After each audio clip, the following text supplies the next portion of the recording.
Whenever anything in your life is taking you away from Allah, leave it. I mean it. Leave it.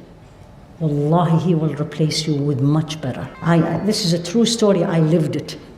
Where this woman that I know fell in love with this man.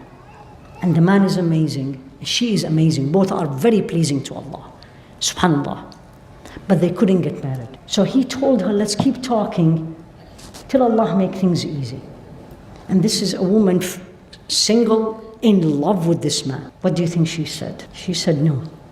He didn't ask why. She told him, says, don't you think I don't want to? In fact, I love it. I enjoy it. But I can't do it. It's not pleasing to Allah. That's what we need to be, ladies. You want pure heart? You want to be close to Allah? You need to stay away from what takes you away from Allah.